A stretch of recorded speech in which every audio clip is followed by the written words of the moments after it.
मरियम और उसकी बहन मार्था के गांव बेतनियाह का लाजर नाम का एक मनुष्य बीमार था। यह वही मरियम थी जिसने प्रभु पर इत्र डालकर उसके पांवों को अपने बालों से पूछा था। इसी का भाई लाजर बीमार था। अतः उसकी बहनों ने उसे कहला भेजा, हे प्रभु, देख, जिससे तू प्रीति रखता है वह बीमार है। यह सुनकर यीशु ने कहा, यह बीमारी मृत्यु की नहीं परंतु परमेश्वर की महिमा के लिए है, कि उसके द्वारा परमेश्वर के पुत्र की महिमा हो। यीशु मार्था और उसकी बहन और लाजर से प्रेम रखता था। फिर भी जब उसने सुना कि वह बीमार है तो जिस स्थान पर वह था वहां 2 दिन और ठहर गया। इसके बाद उसने चेलों से कहा, आओ हम फिर यहूदिया को चलें। हमारा मित्र लाजर सो गया है परंतु मैं उसे जगाने जाता हूँ। तब चेलों ने उससे कहा, हे प्रभु, यदि वो सो गया है तो स्वस्थ हो जाएगा। यीशु ने तो उसकी मृत्यु के विषय में कहा था, परंतु वह समझे कि उसने नींद से सो जाने के विषय में कहा। तब यीशु ने उनसे साफ साफ कह दिया, लाजर मर गया है और मैं तुम्हारे कारण आनंदित हूँ कि मैं वहाँ ना था, जिससे तुम विश्वास करो। परंतु अब आओ हम उसके पास चलें। वहाँ पहुँचने पर यीशु को यह मालूम हुआ कि लाजर को कब्र में रखे 4 दिन हो चुके हैं। बेतनियाह यरूशलेम के समीप कोई 2 मील की दूरी पर था। बहुत से यहूदी मार्था और मरियम के पास उनके भाई की मृत्यु पर शांति देने के लिए आए थे।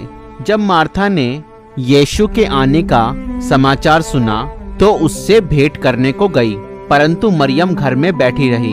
मार्था ने यीशु से कहा, हे प्रभु, यदि तू यहाँ होता तो मेरा भाई कदापि ना मरता। और अब भी मैं जानती हूँ कि जो कुछ तू परमेश्वर से मांगेगा परमेश्वर तुझे देगा। यीशु ने उससे कहा, तेरा भाई फिर जी उठेगा। मार्था ने उससे कहा, मैं जानती हूँ कि अंतिम दिन में पुनरुत्थान के समय वह जी उठेगा। यीशु ने उससे कहा, पुनरुत्थान और जीवन मैं ही हूँ। जो कोई मुझ पर विश्वास करता है वह यदि मर भी जाए तो भी जिएगा, और जो कोई जीवित है और मुझ पर विश्वास करता है वह अनंत काल तक ना मरेगा। क्या तू इस बात पर विश्वास करती है?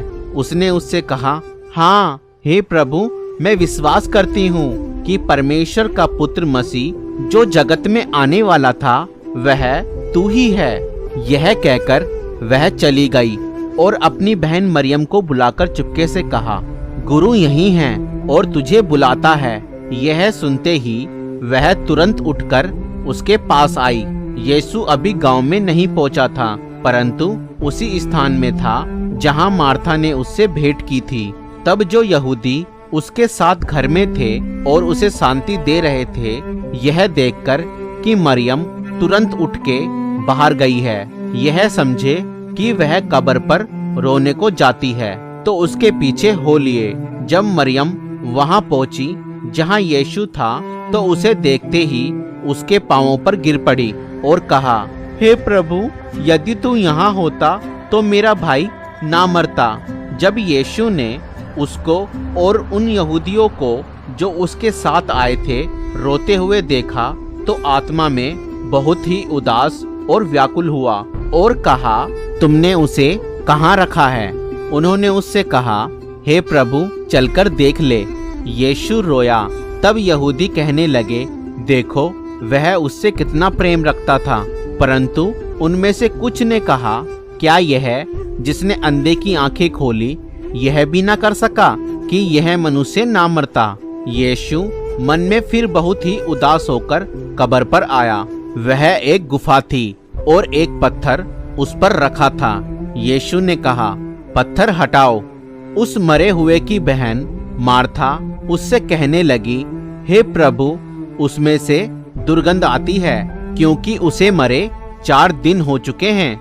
यीशु ने उससे कहा, क्या मैंने तुझसे नहीं कहा था कि यदि तू विश्वास करेगी तो परमेश्वर की महिमा को देखेगी? तब उन्होंने उस पत्थर को हटाया। यीशु ने आंखें उठाकर कहा, हे पिता, मैं तेरा धन्यवाद करता हूँ कि तूने मेरी सुन ली है।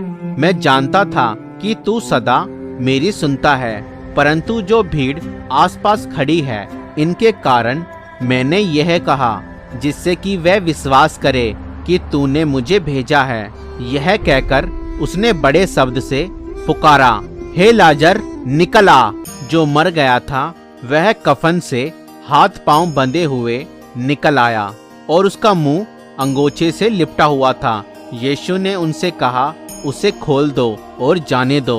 परमेश्वर के वचन को सुने जाने पर परमेश्वर आप सभी को आशीष दे।